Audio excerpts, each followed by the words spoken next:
Today we are going to talk about double chain ladder. Firstly, we understand chain ladder method is the most popular method for calculating loss reserves. As mentioned in last video, it is a relatively simple and easy approach to implement in practice. However, there are many limitations and drawbacks in the chain ladder method. In order to address the drawbacks of the chain ladder method, we apply double chain ladder method, DCL. It is a statistical model that is able to replicate the classical chain ladder estimates by using a specific estimation method. It uses two runoff triangles, both the incremental frequency data and the incremental aggregated paid claims data. It is capable to split the estimates in chain ladder method into their individual components, each address their own contribution in inflation and delays to the claim experience by introducing actual parameters. Thus, the DCL can produce a further result, such as the projection of the outstanding liabilities separately for RBNS, IBNR, and also an estimate for the tail. Let's look at the detailed working in Excel. The past data is given in incremental frequency triangle here and the incremental paid triangle here.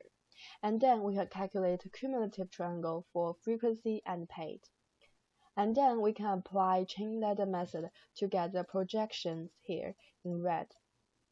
And then the last column of the table gives us the ultimate frequency for accident year I. And use this formula and the developed year factors, we can calculate the proportion of the ultimate frequency reported in the developed year, which is denoted by beta. For cumulative paid triangle, we use the same formula and methods. We get the ultimate aggregate claims paid in accident year I and the proportion of aggregated payments in the developed year J. And then we can use alpha and beta parameters to calculate settlement delay pi. Settlement delay factor equals to the inverse of matrix of beta of frequency data and the vector of beta of paid data. The details of calculation is shown here, and I also state the Excel function we used. And then we can calculate the individual payment mean mu and the severity inflation vector gamma, which is used by these formulae. And now we have all parameters we need, and then we can focus the reserve. We assume we have chosen a maximum delay of 6 years. For RBNS prediction, we use estimate parameter and estimate count data from the upper triangle. You can see it in green figures here. And then we use the first part of the formula we show here to get the estimate of the number of claims. And then we times by mu and the gamma, which give us the mean severity payment for claims, which occurred in the corresponding accident period.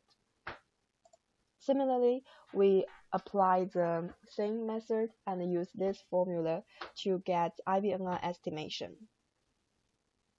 Finally, RBNS plus IBNR give us total estimation, and the DCL reserve is the sum of these all estimations.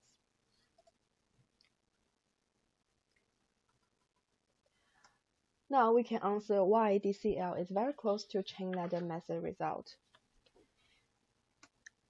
The first reason is DCL does not use other methods, and DCL reconstructs paid chain ladder. Although the figures in two methods are similar, but DCL provides more information. Finally, the relationship between DCL and CRM is constant as they satisfy the following equation. Now we can summarize DCL for its advantages. First one is intrinsic tail estimation and the separation between RBNS and IBNR claims. And also DCL provides a distribution of the full cash flow. However, DCL also have some limitations. First one, the instability originates from the underlying inflation parameter estimate the DCL approach for the recent underwriting year. This is important because those latest underwriting years consist of the very main part of the outstanding liability.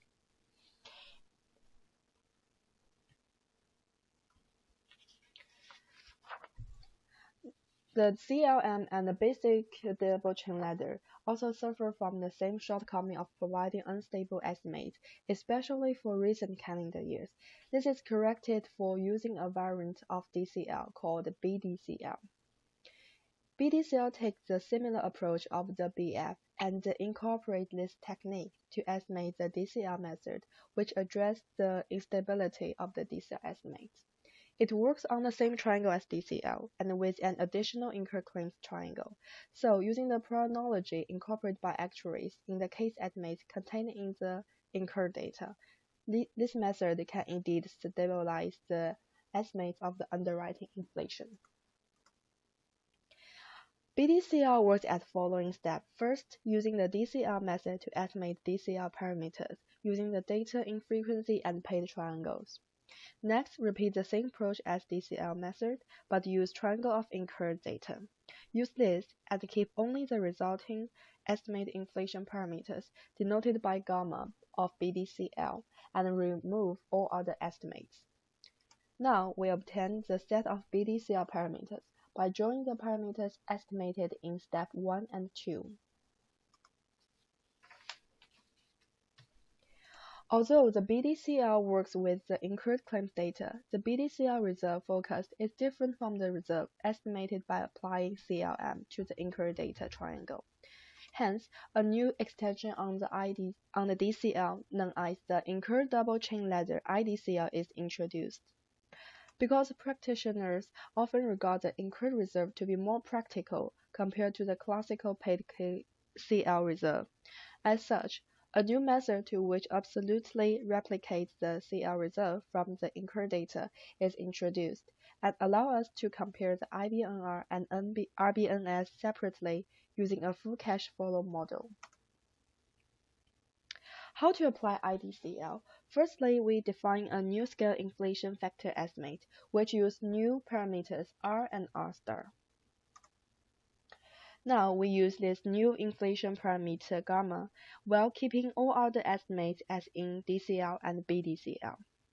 The outstanding liabilities calculated by using the IDCL method is exactly the same as the result obtained through the CLM on the incurred claims triangle. To be mentioned, the IDCL method often causes fluctuation in its estimates, and these fluctuations are more significant in the less vital and older underwriting years. Therefore, IDCL method should not be applied naively in cases where the historical data has been distorted by one-off events.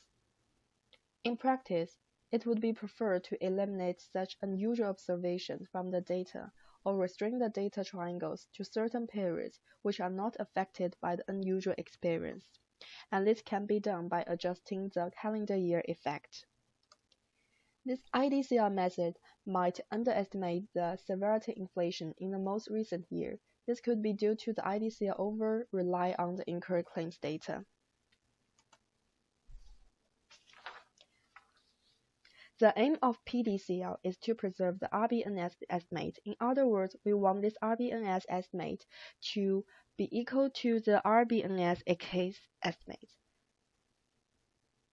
Note that this can only be reconstructed for each accident year. Neither BDCL or IDCL has fully utilized the expert knowledge incorporated in the incurred data. In this regard, the preserving double chain ladder PDCL was introduced. To address this issue, the PDCL takes further steps in contrast to BDCL in terms of parameters adjustment.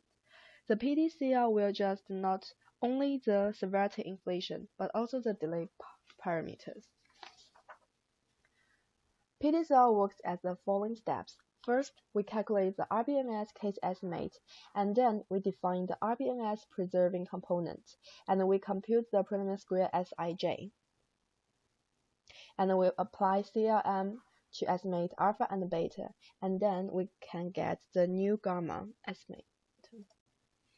In conclusion, PDCL can achieve better IBNR estimate, but also has some drawback as well, which is stated below.